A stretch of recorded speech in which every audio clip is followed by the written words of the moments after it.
En el marco del gran encuentro Ciudades sin Miedo, una reunión del municipalismo global que se celebra los días 21, 22 y 23 de octubre en la ciudad de Rosario, aquí en Argentina, vamos a conversar ahora con Aniel Franco, activista brasileña, más precisamente carioca, que tiene muchas ocupaciones, así que le agradecemos inmensamente su tiempo. Gracias, Aniel, por la disposición a conversar con nosotros. ¿Cómo estás?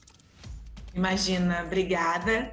Eu falo um pouco de espanhol, então acho que o português devagar ajuda a entender. É uma honra estar participando aqui com vocês. Queria muito ter conseguido estar presente, mas já tinha uma outra agenda agendada. Mas muito obrigada pelo convite, imensamente honrada por estar aqui.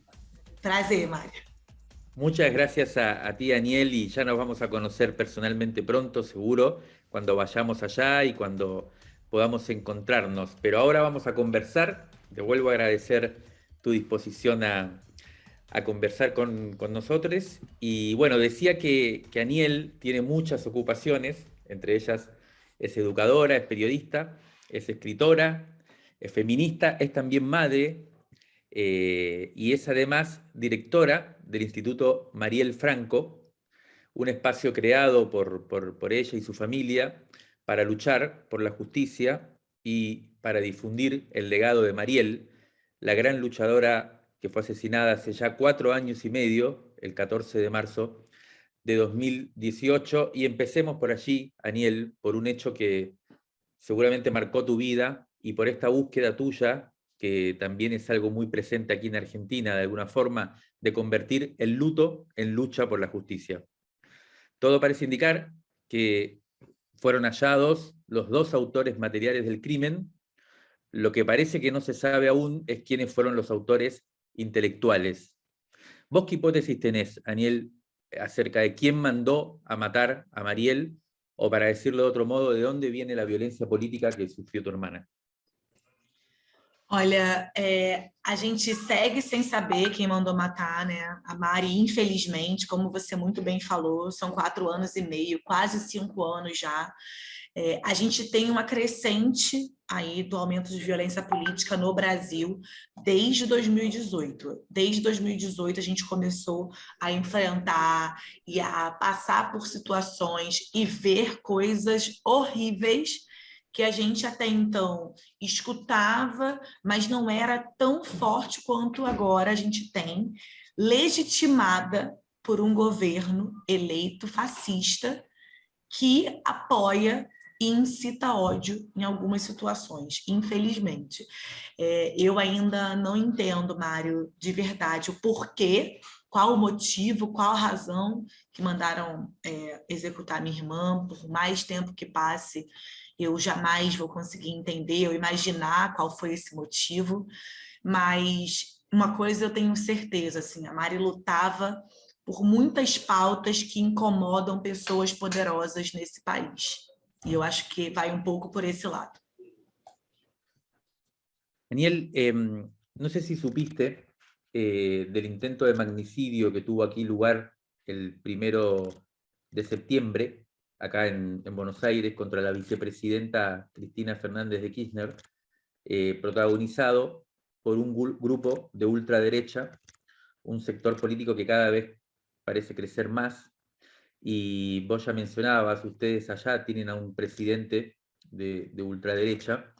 Y la pregunta sería, ¿cómo se combate? ¿Cómo hacen ustedes para combatir esa violencia política que viene de este tipo de grupos?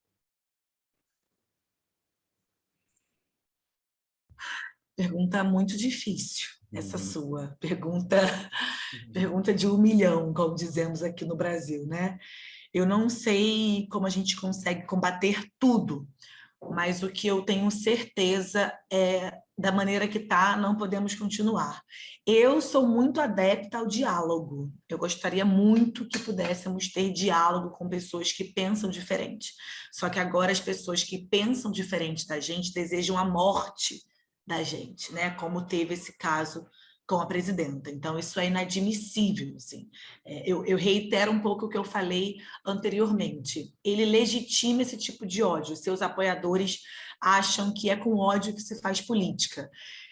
Eu acredito que a gente só vai conseguir, né, se livrar desse sentimento fanático de bolsonaristas aí alguns anos à frente, quando as pessoas de fato reconhecerem que esse caminho não é o melhor.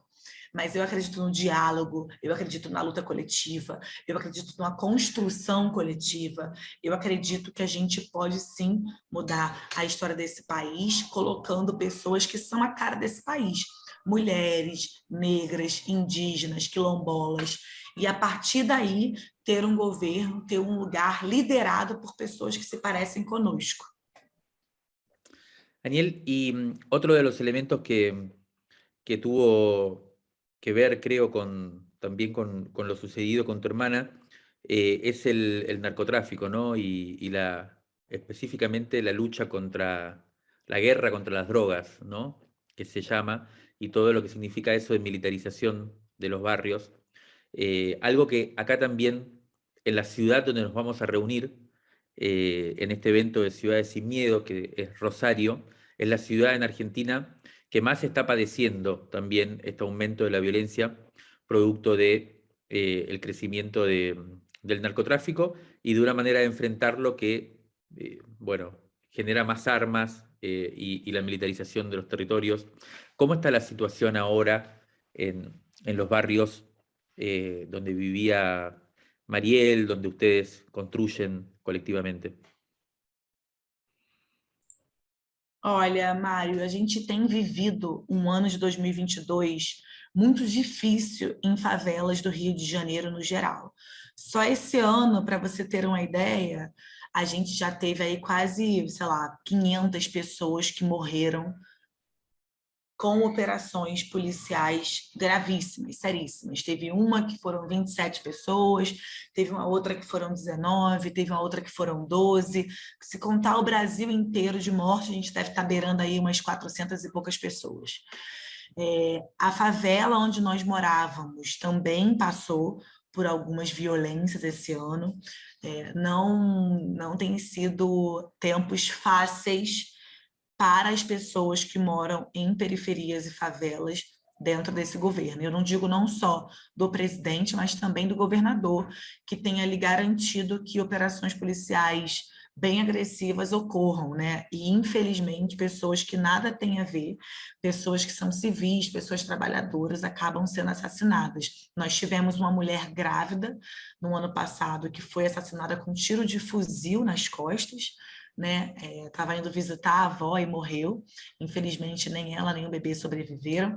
E ainda tivemos outras crianças, foram 12 crianças só no estado do Rio de Janeiro, assassinadas enquanto estavam ou em casa, ou voltando de suas escolas, ou na rua brincando. Então, a gente precisa também redesenhar, né, essa polícia carioca, brasileira no geral, que infelizmente é treinada para matar quem quer que esteja na frente. Então, é muito triste, as situações não têm melhorado. Eu espero que a gente consiga, aí, a partir do próximo ano, mudar um pouco o cenário desse país.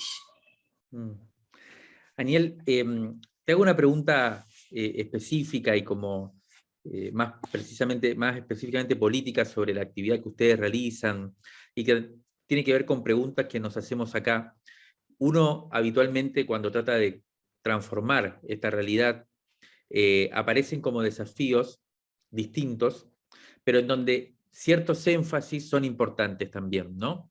Y nosotros sabemos, seguramente ustedes también lo piensan así, que es muy importante construir políticas públicas diferentes, democráticas, por ejemplo, como decías, la reforma de la policía, pero también sabemos que quizás, o por lo menos yo pienso, te quería preguntar qué pensás vos, es muy importante la reconstrucción de los lazos comunitarios y la construcción de comunidad en los territorios, ¿no? Cuando ustedes piensan en la actividad que están desarrollando, ¿qué es más importante? Por supuesto que todo es importante, ¿no? Pero ¿cuáles son los énfasis que ustedes ponen? Eu começaria pela educação. A educação é um ponto crucial, um ponto-chave no Brasil hoje. A educação poderia salvar muitas vidas.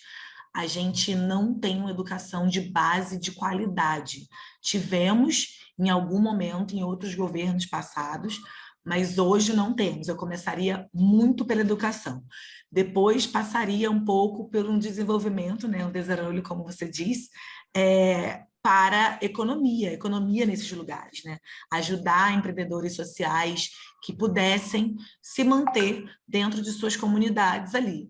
E, sem mais delongas, também a segurança dessas pessoas, né? Não adianta colocarmos policiais que vão subir mirando em qualquer lugar, mas sem entender a realidade da favela. Educação, ela constrói, as pessoas precisam trabalhar, então, economicamente falando, é importante terem empregos para poderem, né, se sustentar, colocarem comida nas suas casas, mas também precisam de segurança para viver. Então, acho que eu nomearia esses 3 pontos que, para mim, são principais, assim. E tudo isso, todos 3, juntamente com o racismo estrutural que nós vivemos ainda hoje, que precisa ser combatido. O Brasil ainda é um país muito racista. Hay siempre en esas prioridades y cómo organizaste las prioridades, siempre hay una discusión fuerte entre, incluso en los sectores populares, ¿no? Y en los barrios, en este caso en las favelas, acá también los barrios populares, sobre donde enfatizan más las políticas de la derecha, que es en la seguridad, en la lucha contra los criminales, ¿no? Contra los delincuentes, y toda una retórica que muchas veces tiene también apoyo, no sé cómo lo ves ahí en vuestros barrios, también tiene apoyo en los sectores populares, ¿no? En las propias comunidades. Y muchas veces se dice que la política de los derechos termina siendo minoritaria y la gente apoya más bien las políticas de represión y de combate contra... ¿Ustedes están un poco viendo esto? ¿Cómo enfrentan ustedes esta complejidad, ¿no? También, por ejemplo, cuando se cuestiona a las luchas feministas por quizás ir demasiado lejos, ¿no? Y fomentar, si se quiere, una respuesta más conservadora, como en el caso de Bolsonaro. ¿Cómo están pensando ustedes este dilema que aparece? De novo, assim, Mari, a gente tem enfrentado com muito diálogo, assim, tem sido muito difícil falar, por exemplo, de paridade de gênero, reforma feminista, legalização do aborto, coisa que nossas irmãs aí na Argentina conseguiram muito melhor, mas aqui no Brasil é extremamente complicado. Exemplo clássico do que você acabou de falar. Vamos falar sobre direitos humanos. Direitos humanos, uma coisa básica, que deveria ser básica em todo e qualquer país. As pessoas acham que direitos humanos ainda é defender bandido, que ainda é defender pessoas que roubam nas ruas, que assaltam, que estupram. Não querem dialogar conosco. Tem sido, assim, uma campanha desafiadora, mas eu te digo que, mesmo que Lula seja eleito agora, no primeiro ou no segundo turno, a gente ainda assim vai ter muito trabalho a fazer, porque da mesma maneira, óbvio, temos mais diálogo com Lula? Sim, temos, mas também ainda temos ali algumas pessoas bem conservadoras dentro desse governo que precisa começar a enxergar, né, situações e causas e temas essenciais para as feministas no Brasil. Aniel, nos metíamos en la cuestión electoral, que ya que la mencionaste es como clave ahora, ¿no? Me imagino que deben estar ahí todos pendientes y expectantes de lo que viene. Y creo que, si no vi mal, ustedes van a tener como candidato a gobernador en Río de Janeiro a alguien que trabajaba con tu hermana, ¿no? A Marcelo Freixo. ¿Vos tenés esperanza? ¿Cómo está tu perspectiva sobre essa possibilidade? Sim, Marcelo, ele foi meu professor, né, no ensino médio. Eu acabei de chegar de um debate onde ele estava, fui acompanhá-lo hoje nesse debate. A gente está com esperança, são poucos pontos de diferença, tem mais ou menos agora 5 pontos, acho que vai haver segundo turno aqui no Rio, e a gente espera conseguir aí fazer uma campanha e, quem sabe, ter uma vitória com ele. Ele trabalhou, sim, a Mari trabalhou com ele um período, e além disso, ele também foi meu professor. Então, é uma pessoa que a gente gosta, confia e que espera que seja eleito. Se ele for eleito, vai ser uma verdadeira mudança no Rio de Janeiro, porque hoje o governador atual que está disputando com ele ali, né, o primeiro e o segundo lugar, é uma pessoa na qual é acusada de tem várias denúncias de corrupção no seu governo. Então, a gente está esperançosas de que Marcelo possa ganhar. Aniel, y vos no vas a ser candidata en esta elección, no sos candidata en esta elección, ¿no? Si pudieras ser, en el caso de que gane Marcelo, si pudieras ser funcionaria o asumir alguna responsabilidad de gobierno, ¿te gustaría o más bien no? Faria sim. Não vim como candidata esse ano por alguns motivos, mas principalmente pela questão da segurança, né? Que sendo apenas irmã da Mari, assumindo esse protagonismo de ativista, a gente recebeu algumas ameaças, então eu preferi não estar nesse lugar. Esse é um dos motivos, mas o outro motivo principal era o Instituto Marielle Franco, que a gente tem feito um trabalho de incidência na sociedade civil muito importante, de acompanhar, protagonizar e conseguir, inclusive, inspirar muitas mulheres negras que estão aí candidatas nesse ano.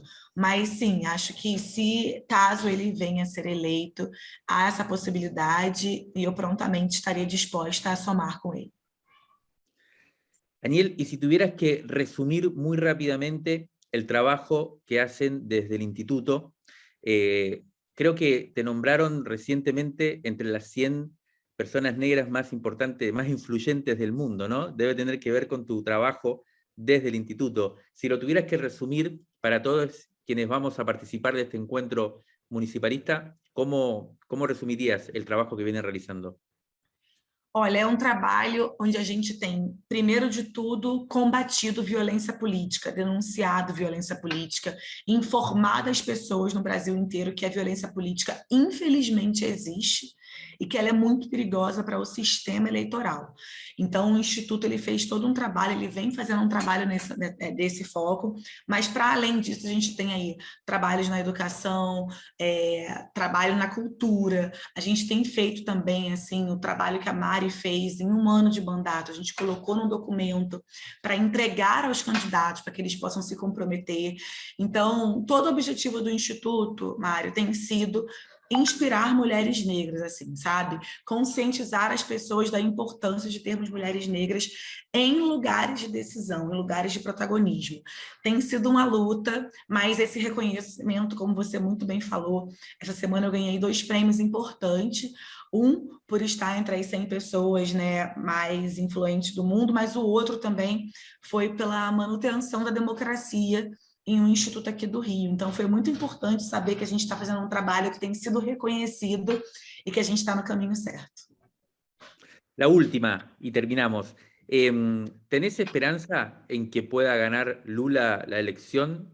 Y segundo, en el caso, ¿ves alguna posibilidad de que el gobierno actual, el presidente actual, no reconozca esse resultado? ¿Y qué puede pasar en ese caso?